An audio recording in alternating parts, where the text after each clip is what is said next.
They're ready for you, David. Please begin.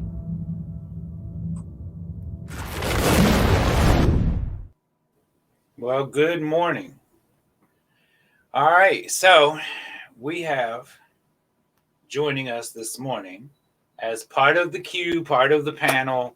I've been trying to start having more hosts in, more people into different points of view. So this morning, joining us is Faye Arbo of Warrior Women's of Faith, and you all know JR, right? Jim Harrison from Natural Family Strong. So we're just going to see where we go with this. So we're going to look at a couple different things. Of course, we are going to, as I get us running live up on the website itself, we are going to look at something called pederastic interest. And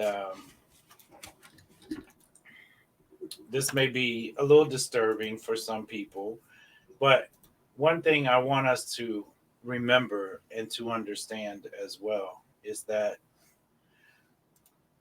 this man that we're going to read an article about, this professor, right, that he is not only in need of forgiveness, but that he's forgivable, okay? And we also have to remember that those who are out there doing more damage to children and to anybody really, that they are also in need of forgiveness and forgivable, because such were some of us, right? James 2:10-11 says, if you're guilty of one transgression, in Yahweh's eyes, you're guilty of all transgressions. Yes. So that's the God we serve, is that he is not a respecter of persons. All right, so we're going to jump into the article, and then we're going to just kind of discuss it and see where we go from there.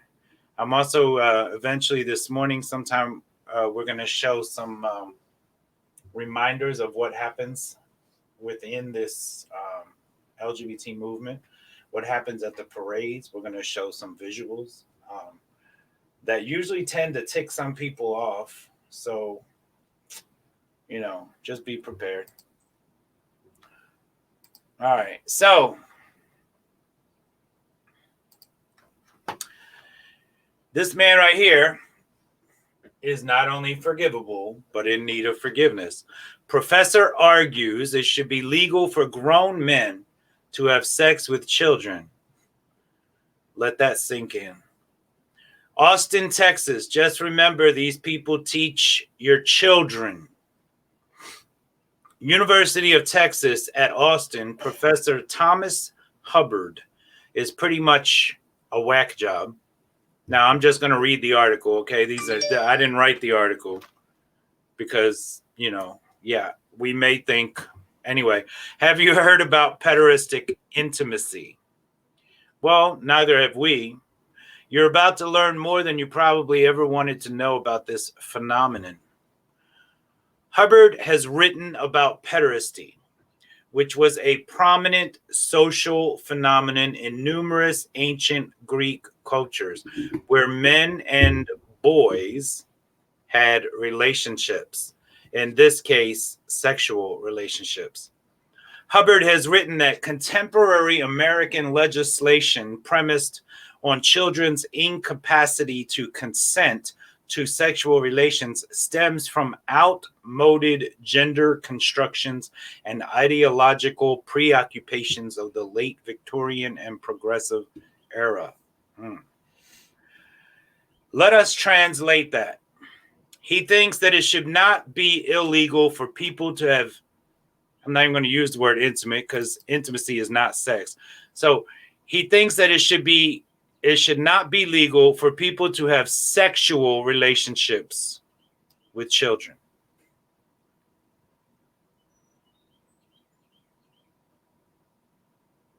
I hope everybody heard what I said. I'm going to repeat it. He thinks that it should not be legal for people to have sexual relationships with children. This professor, Hubbard, he is getting paid by taxpayers as a member of the University of Texas faculty to argue that predation laws should be reconsidered to lower the age of consent. In his writing, he argues that ancient Greece showed us that where age discrepant relationships are commonplace and positively reinforced, they cause little or no long-term harm to the younger partner and often confer great benefit. Where age discrepant relationships are commonplace and positively reinforced, they cause little or no harm, no long-term harm to the younger partner and often confer great benefit. I could tell you about the little or no long-term harm caused when adults molest children. And whether the child is consenting or not, the child is the child, so it's molestation. This was contained in a 22-page article that Hubbard wrote for a journal called Thymos, entitled Sexual Consent in the Adolescent Male, or What Can We Learn from the Greeks? Just like the infomercials made famous by Ron Popeil, but wait, there's more. Hubbard also says that the problem of young boys without fathers might be resolved by having men have sex with those boys. That's exactly, you heard what I said. That's exactly what I said. Hubbard also says that the problem of young boys without fathers might be resolved by having men have sex. The problem when a young boy without a father has sex with a man, it goes much deeper and much further and much darker than you'd ever imagined. No problem ever gets resolved by being molested. Pederastic intimacy evolved in part as a social mechanism for addressing it. Contemporary U.S. culture has not compensated for the magnitude of the problem. Hubbard says that age of consent laws prohibit the liberated sexuality of adolescents. This is backwards, to be honest. Laws are written to protect children from criminal sexual deviants who want to have sex with children. Hubbard justifies his sickening position by saying that America should consider moving in the direction of what most European states do, which is to maintain an age of consent of 14 or 15 with special protections against prostitution of those under 18 or involvement with an adult who is in a position of trust, family members, teachers, therapists, clergy. Wow, boundaries. There are activists on the campus who have been trying to get Hubbard ousted from the university. A student group known as Fire the Abusers says that Hubbard is guilty of publishing works arguing that statutory rape and age of consent laws are burdens. A campus blog named Incendiary News says that in a course called Mythologies of Rape, Hubbard required that students write about their experiences with sexual assault and made them argue whether or not it is actually rape under Texas Penal Code. He also, according to one student, had them write a paper over lowering the age of consent and lowering the punishment for sexually assaulting a child under the age of 6. The professor at the university that's paid by the taxpayers, which are all of you, he had a student write a paper about lowering the age of consent and lowering the punishment for sexually assaulting a child under the age of 6. This guy receives a hefty salary, courtesy of the taxpayers of Texas, for promoting this garbage.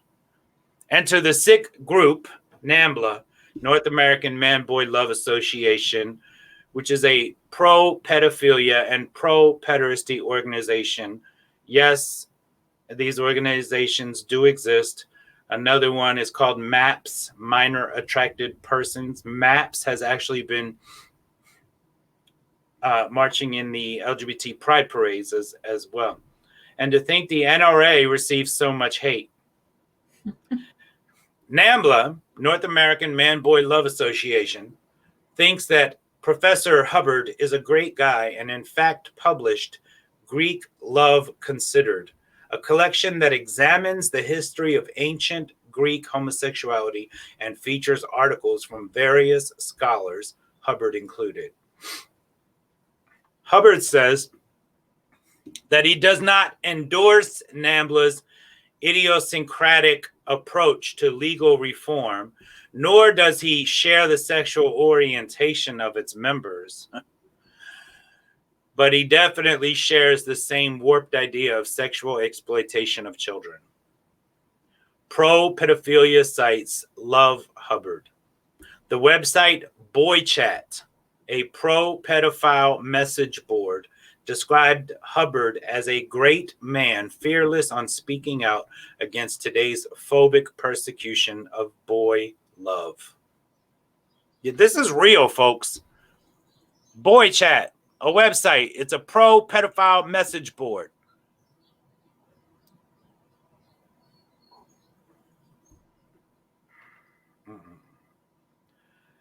For their part, a spokesman for the University of Texas, Austin, told the American Statesman that the study of controversial and even offensive ideas is protected by the First Amendment, as is the right of others to strongly disagree with and draw attention to those ideas. So the university pretty much is sticking up for him, right? So they continued, if someone is alleged to violate university policy or takes actions that threaten the safety of the campus community, the university will respond swiftly, investigating allegations thoroughly and imposing sanctions as warranted. Push, push, nudge, nudge. We have seen over the past 10 to 15 years the devolution of our society. What would have been unheard of at the beginning of this century? What would have been unheard of in the beginning of this century is now not only accepted, but is being forced down everyone's throat. Personally, what people do in the privacy of their own home is, with exceptions, clearly their business. However, we now have men allowed in women's locker rooms if they say they identify as a female. We have men who identify as females entering high school athletic competitions and demolishing their competition out of fairness. Businesses are being doxxed by the alphabet mafia if they don't bake a wedding cake in opposition to their religious beliefs. Chick-fil-A is banned from places like college campuses. Well, we don't care about Chick-fil-A anymore. Many people on the right predicted several years ago that this was the direction we were headed in. And they are not afraid to tip their hands. An editorial in the New York Times in 2014 suggested that pedophilia is not a crime, but rather a disorder. The writer suggests that pedophilia is not a choice, but rather has neurological origins. The writer complains that pedophilia was excluded from the ADA, the American with Disability Act. Thank God. For its part, the American Psychiatric Association has basically excused pedophilia as a mental disorder, and more disturbing, tries to put some instances of pedophilia in the category of sexual orientation. Yes. What a lot of people don't know is that, well, I'll talk about that in a minute. Sexual orientation. Just another letter for the alphabet mob to add to individuals that are protected and cannot be discriminated against. In the APA's Diagnostic Manual of Mental Disorders, they state, should a person not feel guilt or shame about their pedophilic impulses, then this ceases to be a disorder and becomes a pedophilic sexual orientation. Yeah, American Psychiatric Association, APA, in their book, right? And that's the one that's used by everybody. They say, should a person not feel guilt or shame about being a pedophile? If somebody should not feel guilt or shame when they molest a child, then it's no longer a disorder. Then it has to be considered a sexual orientation. After severe criticism, the APA changed it to read sexual interest. Yeah. See, what happened was, that's what I was going to talk about, was in 2012, they switched the wording and made it an adult-child relationship as what it says right here. Should a person not feel guilt or shame about their pedophilic impulses, then it ceases to be a disorder and becomes a sexual orientation. After they received a huge backlash, they changed sexual orientation only to sexual interest. That's all they changed. So, which still seeks to make a criminal offense seem normal, right? Richard Gardner, a clinical professor of child psychiatry, was once quoted as saying, "Society's excessively moralistic and punitive reactions toward pedophiles go far beyond what I consider to be the gravity of the crime." He said that pedophilia serves procreative purposes. This guy needs a slap upside his head. It's coming. Okay, you'll have to explain that to me. How would pedophilia? Yeah, I couldn't even imagine how serve procreative purposes. Yeah, that one. I guess maybe I'll have to look up Richard Gardner, and we'll have that at another time. We're living in a world, folks, where anything goes. You think we're up to what now? 60-something genders? We are told to believe in science when it comes to climate change, but not when it comes to gender. Great civilizations have fallen when all sense of morality goes out the window. Minimizing or normalizing pedophilia is just another step down the slippery slope. There you have it, folks. So, yeah, that's what I was going to say. That is that in 1972, they changed the word. They changed in the APA, in that DHM or whatever it's called. They changed homosexual from a mental disorder to a sexual orientation. And so right before they made the complete change, they changed the wording a little bit first. So in 2012, what did they do? They changed the wording for the definition of a pedophile to go from a mental disorder to a sexual orientation, to then receiving backlash, and then it going into a sexual interest, right? And so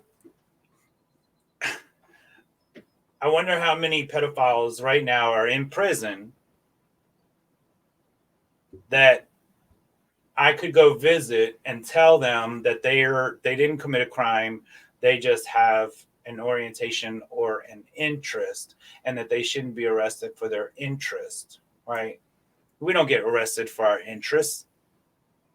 Because somebody can look at pedophilia, right? And that's their interest. Well, why don't we just talk to the children? Why don't we just ask all these children how they feel about their sexual orientation? let's go to the 6-year-olds and ask them what they think of their new sexual orientation that has been, put upon them. They didn't choose. Did they get the right to choose? And you know what, though? They can't even make that choice, right? They can't. I'm not, and I didn't mean that way. I know what but you meant. But when I first started giving my testimony, I actually would say, well, it wasn't really molestation because I wanted to do it. And I was praying one night, and the Lord dealt with me. And I was like, it was molestation, whether I wanted to or not. I was a child, cannot make that decision. No. For the same reason we argue that a child cannot choose their gender, that a child can't choose to drink, choose to smoke, choose to do drugs, choose to do anything else because they're children. They cannot choose to be in an adult child. I can't even say relationship. Crime. That's what it makes them. It makes them an accomplice in a crime. I'm not the accomplice, the victim. I mean, you know what? We can ask people who have been, right? Me. A lot of things I didn't want to do. But I did them because I wanted the attention, right? I wanted what I thought was love. But there's children out there that have been molested totally against their will, totally didn't want to, totally didn't like it, and were frightened to say anything to anybody. I bet you they don't feel like they had a relationship with their abuser. Well, actually, it does the opposite. And I'll speak for myself because I was a child that was molested, at a very young age. The earliest I can remember was about 4 years old. And I was molested by my father, by a neighbor, by different people in my life. And, there was never a time that I can say that I enjoyed anything about that. It was disgusting to me, but did I have an option? I didn't have a choice. I didn't have the ability to say, no, you're not going to do this to me. How could I do that? And so then, once I became subjected to that, and here's where I want to go with this, David, after what you just said, is you said you wanted it. What happens to us is the way we're created. And, I'm going to do a whole show about this because I speak about it almost every time I talk with someone, that this issue comes up, because it comes up with almost every single person that I know that has been molested. What happens is, God designed us in a particular way for sexual relations between a husband and wife. So when we are married, that certain part of our brain is turned on sexually. Okay. So then when if we're a child and someone turns that on, it's the same. It's turned on, but that doesn't mean that it's right. Okay. It's just something that was designed to be turned on for marriage that gets turned on way, way before it should ever have been. And then so you can't turn it off. There's no off switch. There's only an on switch. And so then as a child, once that mechanism is turned on in our brains, the way we're created to feel good, it's a feel good thing that happens to us. So when we're sexually stimulated, it feels good, but that's not the way it was, that is not the way God designed it for, it was not intended for children. is intended for adult or husband and wife. And so therefore that creates this whole thing in a child's mind that they feel this overwhelming guilt and shame because their body responds naturally. Their body responds in a way that it was supposed to, but it's been manipulated by someone that was never supposed to have done that. So it creates this whole chain of events, and you can't undo that. Does that make sense what I'm That makes a saying? lot of sense. It more definitely more to me than it would to JR, because yeah, having been through it, having lived it, I know there were things that as a child felt good, and there Right. were things that did not feel good, and you did the things that didn't feel good because, one, of the attention, but two, because you wanted to do the things that did feel good.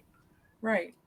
And that is the other thing is, we are looking for love. And if we're not receiving the love the way we're supposed to, then we look for it in alternative ways. So, then we start to look for it through sexual relations, because we know that once that has been turned on, then that is the way that we can get this attention. And a child will seek attention, whether it's positive or negative. Children act out and they behave certain ways for attention most of the time, whether it's in good behavior or bad behavior. So, because you may have sought out attention in a sexual way does not mean that you are a bad child, or I was a bad child because I went to the neighbor's house and he was going to give me candy for sex. So does that make me as a 6 or 7 year old, does No, that make me a bad child? Of course not. It makes me a very confused child, a very confused child, and broken down. And that's the goal of with any abuser. It's not just with adults and children. With any abuser, men with women, men with men, whatever, they always the goal first is to break them down mentally or emotionally, and then they're kind of like do whatever you want them to do. Yeah. And I want to add one more thing before we move on. I want to talk about that guy in the Hubbard and the article, because he's referring to the Greeks for his information. Okay. So pick an era and you can find homosexuality in any era. So let's go back. We go back to Sodom and Gomorrah. What happened there? It was full of homosexuality, wasn't it? And what did the Father do? What did God do? He destroyed it. He said, I'm not going to have this. Let me go down and see if I can find some people that I can find out what's going on. He does. And Abraham argues with him. Well, there's good people here. No, they keep going. They can find good people. So God wiped it out. He destroyed it. Go back before that. Noah. What was happening with Noah in his time? So we can, we can go down throughout time. We have our scriptures that will show us the history of this particular sin, and how the Father is not going to accept that. The Greeks, they killed for fun. They killed humans and animals just for fun. Yeah. So does that make it okay? So if we take that concept, because we see that they have movies now where they're just hunting people and killing them for Right. fun, right? So if we take that concept that the Greeks killed people for fun, well, okay, let's just go out and we'll form a group. The three of us, we can form a group and go murder people and make it a sport. JR Does that says, make sense? JR says, how am I going to go out and murder people with you? I can't even get a word in edgewise. No, that's good. That's good. Can you hear me okay? I've got the headset on. Jump in here, JR. Okay. I'm going to excuse myself for about 30 seconds. You can hear me though, right? Yes. Okay. Yes. Okay. When you were talking, Faye, it came to me, and I've been around a bit, and I'll go through historically what I saw. In the 50s, there was a definite line between right and wrong. We knew the difference between right and wrong, and we were convicted when we did that. In the 60s, we started to step over the lines, and nobody said anything. They just kind of let us do that. And then as we moved through the 60s, the 70s, and the 80s, and the 90s, those lines started to become very blurred. And we're at the point now where those lines are almost being totally erased. And when you can have a 5-year-old child decide listen to the logic leap here. When you can have a 5-year-old child decide what sex they want to be at 5, they can't drive, they can't drink, they can't vote, but they can decide what sex they are at 5 years old. Then what's to keep us from saying not only who they can have sex with or when they can have it?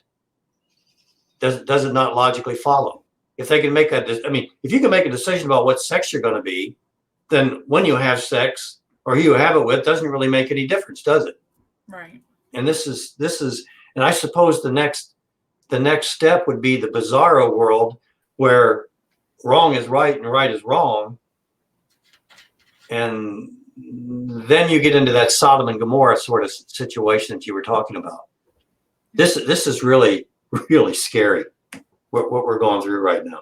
And that is where we're at. Right is wrong and wrong is right. That is exactly where we're at right now.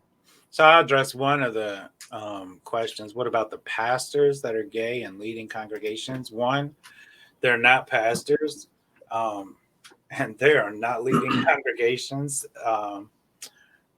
That's the simplest I can make it. The devil has many agents in many positions, some sitting right in the pews in churches that aren't of buildings that really are doing and or promoting the truth and speaking the truth. I'm not talking about the LGBT, the apostates, right? I'm not talking about them. I'm not talking about the apostate churches, but there are even agents of the devil sitting in the pews in the congregations that are in the truth and and pastors that are really children of Yahweh, children of God, and just so they're everywhere. But it's same thing. Like I was just talking to a brother this morning, and I said, listen, because he's kind of like, well, all these times and this and that, and I'm like, listen, these times that we're in right now should encourage us, because they are going to be the times that strengthen the body, the real body, the remnant, right? They're going to be the times that strengthen us. They're going to be the times that reveal to us those all around us that really are or really aren't our brethren. So these are the times that expose those who are Christian in name only. Because when it becomes a crime to be a Christian, or when somebody can be thrown in prison or murdered because they're a child of God, then guess what? There's a whole lot of people that won't want to be children of God or carry the name children of God. Okay. I know there's a whole lot of us that will regardless, but there are a whole lot more that carry that name now that won't carry it then. So be encouraged by the times that we're in. And I like what JR was saying, because that's kind of what I wanted to show on some of the social media tweets that we put up. And so this was one of the shows on the RuPaul Drag Race. Yeah, that man is naked with that little boy who's dressed up in drag like a little girl.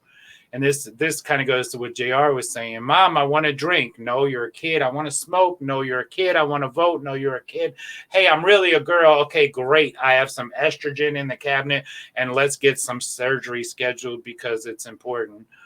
And this is what happens at these loving pride parades. You see these children walking other human beings on leashes.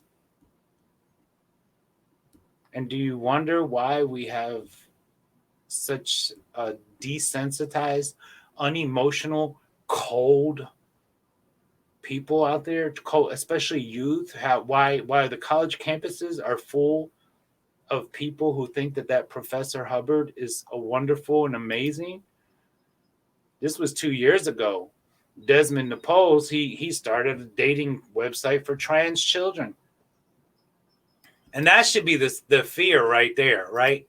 Is that if our children can decide their gender, then your children are going to be able to decide their sex partner regardless of their sex partner's age. That's where it's going. And that's just the whole other aspect of it, because if children can decide what gender they are, then they can decide who they lay with. And there won't be anything that anybody else can do about it. Nothing. How about this one? Jesus had 2 dads and he turned out fine. That poor little girl. And again, those 2 men are not only forgivable, but in need of forgiveness. And please, let's not forget that. Here you see this child right here just staring at the naked people. We as adults, we're not even supposed to be feasting our eyes and ears on that kind of stuff. That little girl's looking right between that man's legs, and all he has on is body paint. This kid's like, get me out of here. This dude has heels on. Will you please get me out of here? This one's like, oh gosh, I'm so tired. I can't do this anymore. Please. But no, see, it's not about the children. It's about the people who are bringing the children there. It's what they want. We've all seen this picture in many different social medias. Look at his face. He's like, are you kidding me? Dude's naked, standing right in front of him. And whoever he's with is going to prance him right by them. Here's Desmond when he first came out. Yeah. Twerking at an LGBT pride parade, New York City.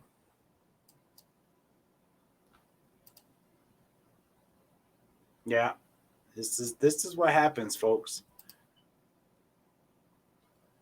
Now I can just imagine what that little boy has to endure. And if not at the hands of those 2 men, I guarantee you at the hands of one of their friends. Part of their loving community. But I can kind of just get the discernment and the feeling that it is one of those 2 men.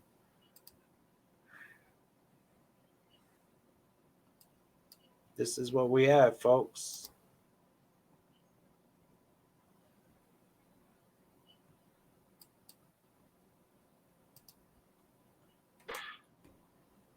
And you know I'm going to ask the question, David. Where do we go as responsible Christians, as responsible human beings, when we see, and this is child abuse, when we see this, what should we be doing? We can talk on this program, we can bring all the awareness up, but we got to take some action steps. And I'm kind of asking that to the audience to start thinking about what it is we need to be doing.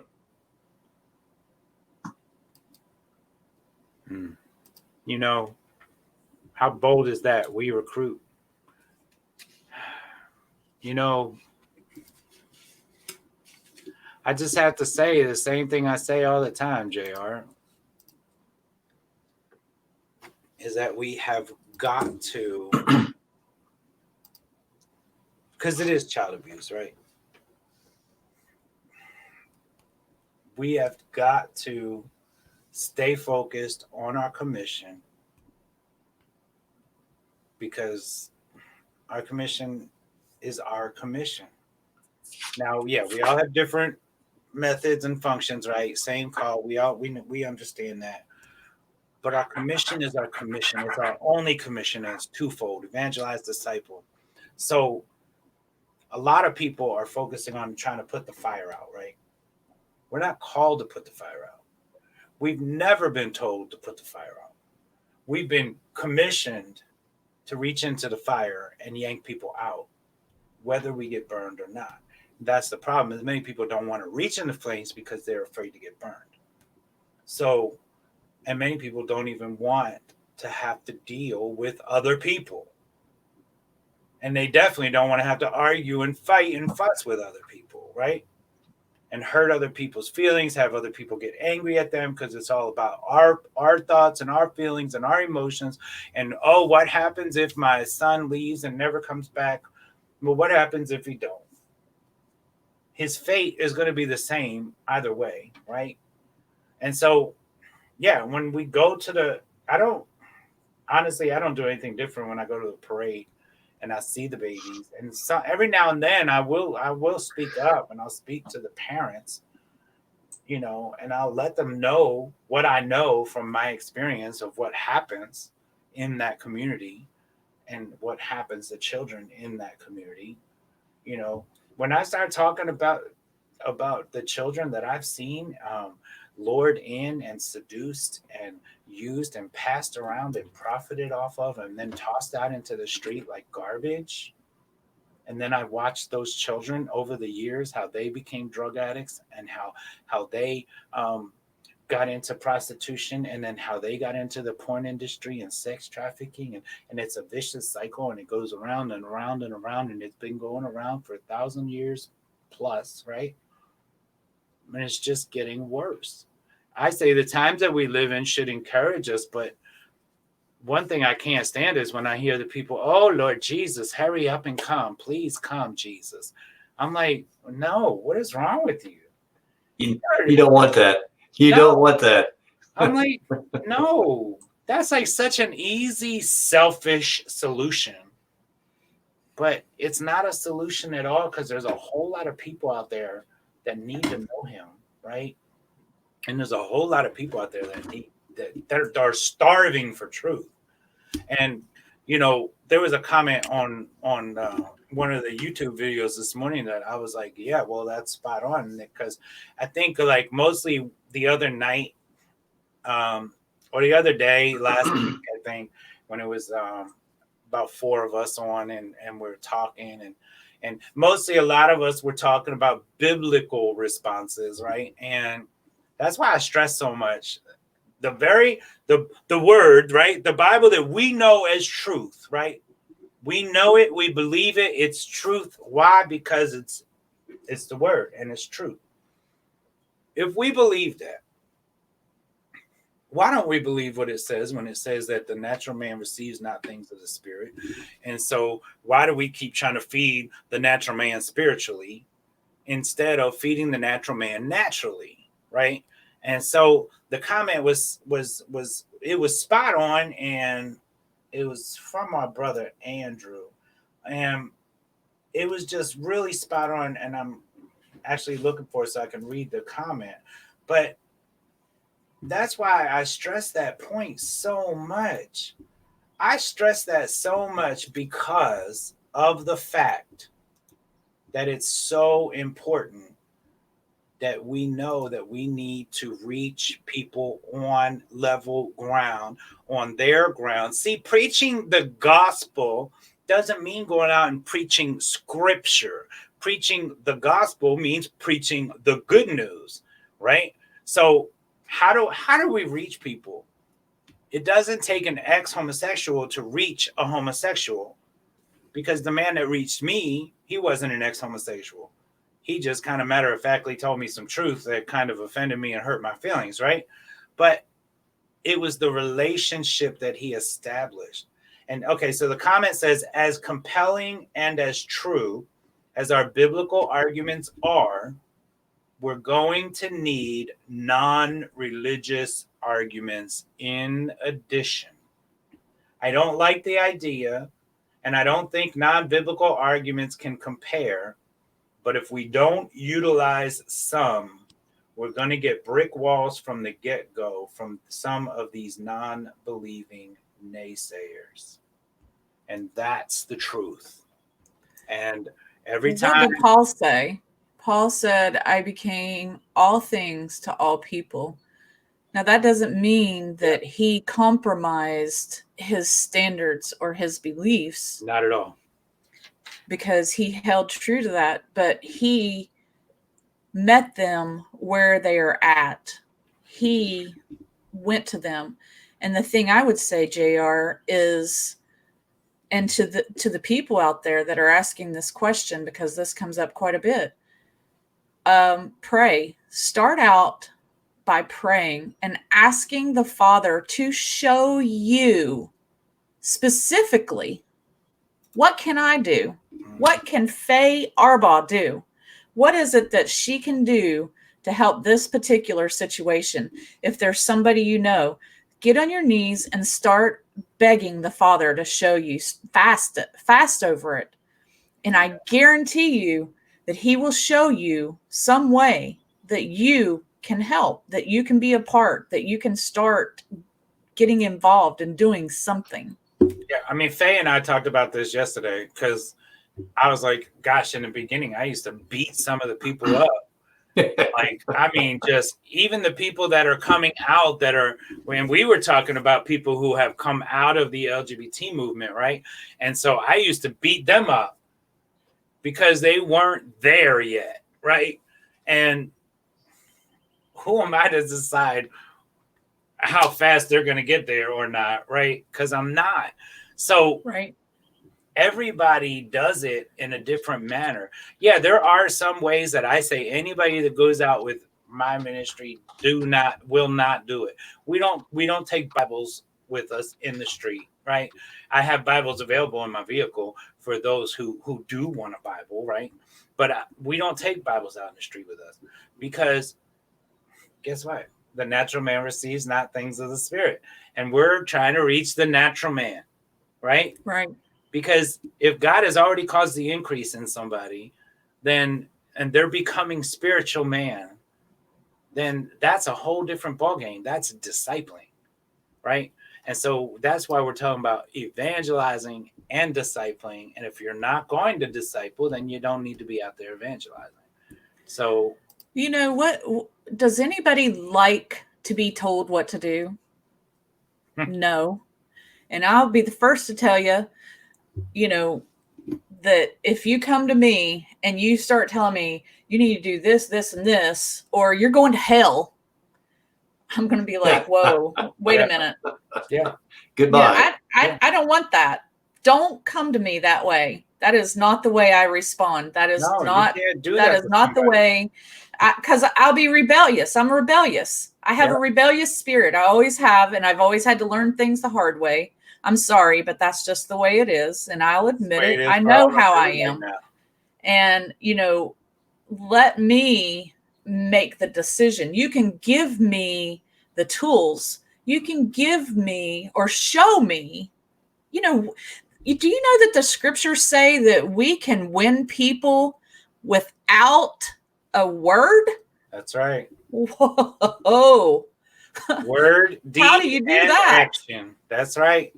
Right. We do that be the example. Through our actions, through our examples. Yeah. We are supposed to be, we should be radiant. We should be shining this radiant light that comes from our Father, that comes from the Son, the S-O-N. Yeah. That should be shining through us to where, I do volunteer work for the mission where I live here. And, one of the greatest compliments I got was the boss. I work in the kitchen, and one of the bosses, they have every Tuesday was the day that I would go. And every Tuesday they have a Bible study. And so the boss asked me if I wanted to be a part. And I said, sure, I'd love to do that. if that's okay. So I started sitting in on their Bible study. Well, he introduced me. He said, "This is Faye. She's one of the volunteers." He said, "I don't know that much about her." He said, "But I can tell that she loves Jesus." Mm. And that was a compliment to me. That made me feel good because he didn't know me, but there was something that he could see within me. I had never really said anything to anybody. So that's what should be projected. It's about representing him, and that's what it is. And that's why it's so important that we establish relationships, right? Because you can't preach to somebody you don't have a relationship with. And we see that when we go to the parades and watch how other people are doing it and the reaction that they're getting, right? And so I'm not out there to stir up the demons or whatever is in control of any particular person, right? Because what the influence that is over that person and them people, that influence will cause them to yell at me, scream at me, cuss me out, maybe even take a swing, right? And have us rolling around the middle of the street. So I don't go out there with the goal or the intention of upsetting their demons, right? So what I go out there is with the intention on just meeting people and establishing relationships. Because when I look at Jesus, when he got to the cemetery and the man that had the legion of demons, right? That legion of demons, he could make that man throw himself in fire, hurt himself, cut himself, all kinds of stuff, right? But that legion could not stop him from running and falling at the feet of Jesus. And so how else but if Jesus dwells within us and we're an example and we represent word, deed, action, if everything we do represents him and gives him the glory, then trust me, listen, people are paying attention to you, even if you don't know they're paying attention to you, right? Amen. People have contacted me and said, "Hey, look, I just needed to talk to somebody. I feel like I can trust you because I can tell that that you're a Christian." And I'm like, I don't even really talk that much to them. I've had people ask me, "Hey, can you pray for me?" But look, if we don't establish relationships with people because we're so busy looking down on people, we're so busy saying, "Well, ugh, I'm not going down there. That's just disgusting. That's not what I can do." Well, guess what? You know what? I trudged through the woods yesterday, okay, to a tent city, probably walked all across all kinds of fecal matter and everything just to talk to the people and let them know that I was going to bring some sandwiches and stuff down there. Guess what? And I don't say that. I'm not special, and I definitely don't want a pat on the back for it. If you want to send a gift card for some food for them, then please do that. But don't give me a pat on the back. But they just look at me. You know what? I offered a man a couple blankets, and you know what he said? "Oh, I have plenty. Somebody else could probably use that." And you know what I noticed? That people who are really down and out, not the ones that are out there that are abusing the system and they know how to work the system. I'm not talking about them, because you can pretty much spot them and you just don't enable them. But you can also be an example to them. But the people who are really down and out are the nicest people. They are the most compassionate people and most humble people. And I seen a man digging through the trash, and I tried to give him my last 3 care packages, right? And he said, "No, no, I had 4. My last 4, because he was digging through the trash. I'm like, "Here, take all 4 of these. It's the last 4 I got. Take them." And he says, "No, I'll take 2. There's somebody who can use them. I don't need all 4." You know, but that's the people that are out there that nobody wants to talk. The same people we try to avoid. Those are the ones that Yeshua, sought out Yes. on a daily That was basis. that's exactly what I was just gonna say. Those are the people that Jesus went to. Yeah. You know, he you know, there's some friends of mine that excuse me, had a fellowship going, um, and they were vetting people before they would come into the fellowship. And I'm like, wait a minute. is that what we're supposed to do? You have to be approved to come in and fellowship, to be a part? That's not the way Jesus did things. Well, if if you're not clean, or if you're this or you're that, you can't be a part of our group. You're in big trouble if that's your thinking. Yeah. You're in big trouble. Aren't And they? you need a check. It sounds to me like the ones that were standing at the doorway saying, "What is he doing, eating with all of those prostitutes?" And Yes. and what's he doing with them? Yes. That's what it sounds like to me. And we know what he himself called them people to their face, Yes. right? And we know if he spoke it, then it was the truth. So, and we're going to have to get our hands dirty if we want to be a part, if we want to do, what we're talking about.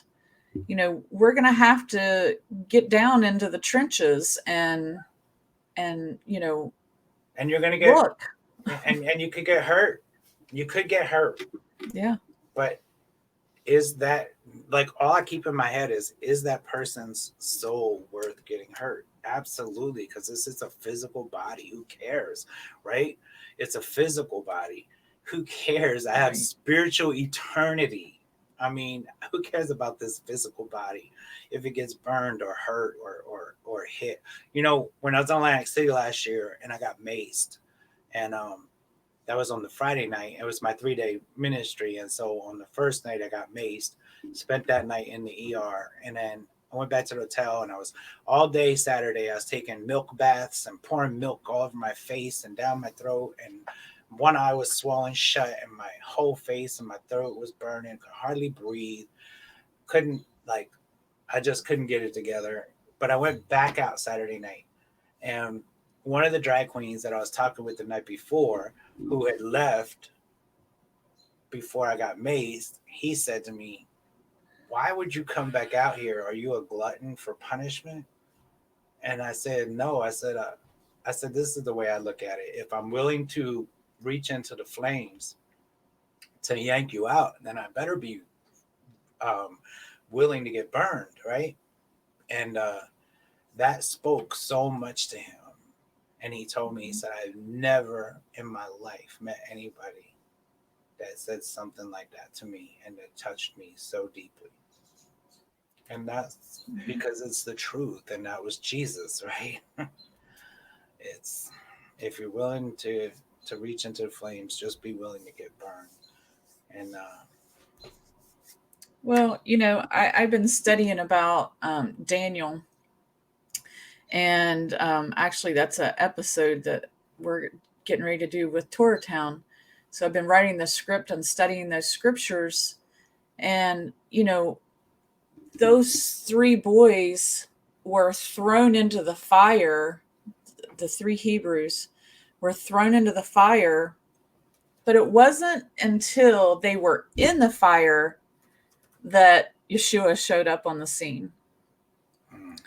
After they were in the fire. He wasn't there when they were being bound, their hands and their feet were tied. He wasn't there, anytime before that, when they were being forced to bow down to these idols, and they were choosing not to do that. It wasn't until they were to be killed, they were actually thrown in, and then Jesus showed up on the scene. Then he was there with them. So it may seem like the work that we're doing, where's our help? Where's our reinforcement? He's there. He's on the scene. He's just waiting for that moment the threshold. He's there. We just have to have the faith and believe that he's going to do what he tells us he will do. Amen. All right, we are going to wrap it up.